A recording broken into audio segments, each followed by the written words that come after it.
everyone, welcome to Crank It Up Podcast, the YouTube home of Brigand Games. I'm Jim Price, designer of Erudia, and today I want to tell you about the Cleric Primary. The Cleric Primary is my favorite class in the core set because of their unique playstyle, need for a clear game plan to play, and need for a clear game plan to play against. They were also conceptually among the most risky to do early on, since Clerics tend to make you think of defensive maneuvers because of their healing. In a game where a primary class needs to be able to hold its own, what does a class that specializes in healing do? What happens if your rival doesn't damage you? These are all key questions that the Cleric Primary has to answer, and I'm proud of how they accomplish it. The Clerics have a theme of attentive aggro.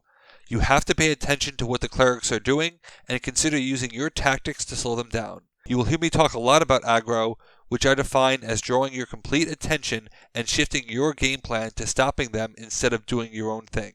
Of course, the Clerics have a leader, and it may not immediately be clear how Seria drives their strategy, but you'll see in a bit. Seria is a rare attack-based leader, and for such leaders, if all you have is the attack, you've got to make it count, and she certainly does. Seria can get you back any combination of units whose base power is 7 or less. This can mean 2 acolytes, an elite and an acolyte, any combination of units as long as the power level is met, even if those units have 0 power. On top of that, she can charge or heal each of your constructs. Healing constructs is pretty rare, and you'll see that the constructs themselves draw damage, so this could be useful, but most of the time you'll want to charge them. You see, Seria ties everything together. The Clerics have a lot of extra plays, sometimes facilitated by their charges.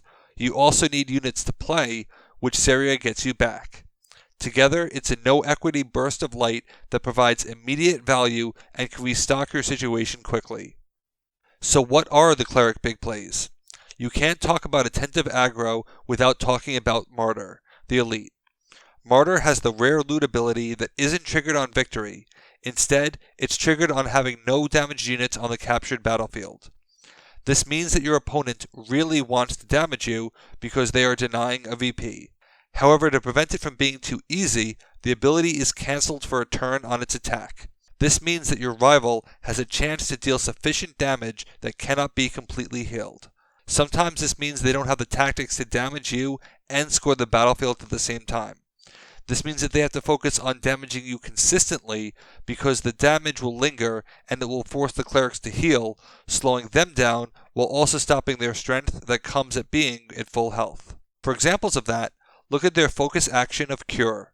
Cure lets you draw a card and heal 2 negative tokens from allied units. In some respects, damage is a tactic, so Cure undoes 2 tactics for the price of 1. If you have no damage, however, Cure can get converted into strength. This is really important, as it means that healing cards are always relevant, since there is a plan when they hurt you and a plan when they don't. While 2 strength isn't particularly strong from an action slot, every inch you give the Clerics matters. But it's also really useful when combined with one of their constructs, Mana Battery. This is my favorite Cleric construct because even I make the mistake of leaving this card alone. Mana Battery can store the excess healing from all your cards. This means that Cure can be used non-terminally to charge Mana Battery, avoiding the power creep of adding too much strength, and using it later on a card that people won't target because constructs, though they are viable targets, really don't get damage as much as they should. However, it's a lot harder for Clerics to heal damage on constructs than units, so it may be more advantageous to target the cards that reward the Clerics for full health instead of doing damage to disable them. Either way, the attention is diverted, and you have to consider what the best move is every turn, and whether you should play your cards or stop me from playing mine. Mana Battery can also turn that healing into charging other constructs, which is a great accelerant for some fantastic extra plays. There is a lot of depth to the Cleric strategy, so for this video, I'm actually going to talk about the ones that don't get as much attention.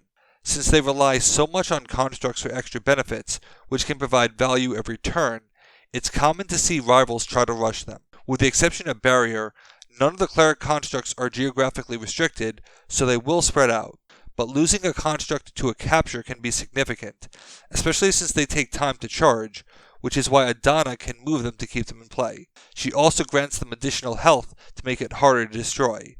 But it's also quite enjoyable to move a construct into a battlefield you want to capture, assuming you don't need it anymore and ignite it. Ignite uses the remaining health of the construct to deal battlefield damage, which can easily be 4 or 5 damage for a very powerful accelerant.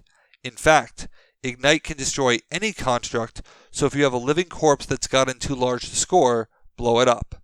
I love Ignite, and I've had some extremely memorable moments with it, especially on volcanoes, and it provides a threat to not damaging constructs since it provides potential burst capability.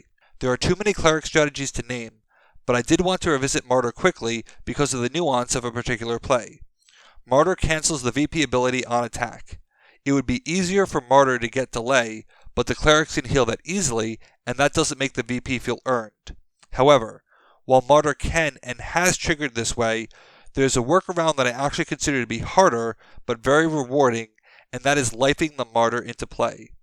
Assigning units into play directly can be very powerful since it can get around restrictions, and in Martyr's case, this is one such restriction, because when you life a unit into play, it's assigned and therefore does not attack.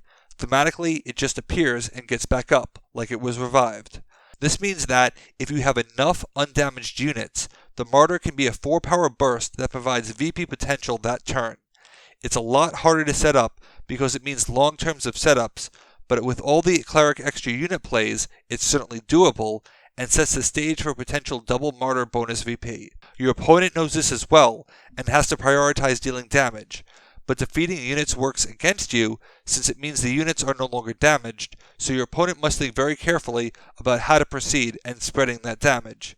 Of course, you also need a gotcha to make sure that your opponent pays for damaging you, and the Clerics have that as well. The Cleric primary plays very differently from their secondary, but it's just as enjoyable and has great diversity in their playstyle. But what about their treasury support? The Cloak of Sharon is awesome for them, as cloaked units aren't in play to be considered damaged. It also means that cloaking a Martyr makes it that much harder to damage them. Clerics need units out, so the Isidros is also crucial, and even the lower ranked units can do some extreme shenanigans with their abilities.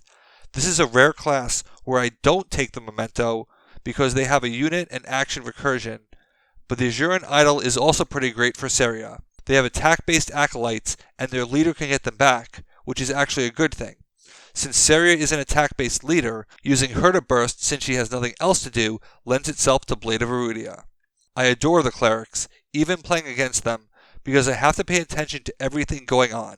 Left to their own devices, they can steamroll you, and you have to play them with patience, which is okay given the catch-up VP. You may have gotten a taste of the Cleric secondary, but the primary is really special to me. And with their direct-to-hand unit recursion, they can go with just about anyone. I especially love them with each of the 4 boosters in the core set. What do you think of the Clerics, and who will you try with them? Let me know in the comments. Thanks for watching, be sure to like and subscribe. Let's shut it down.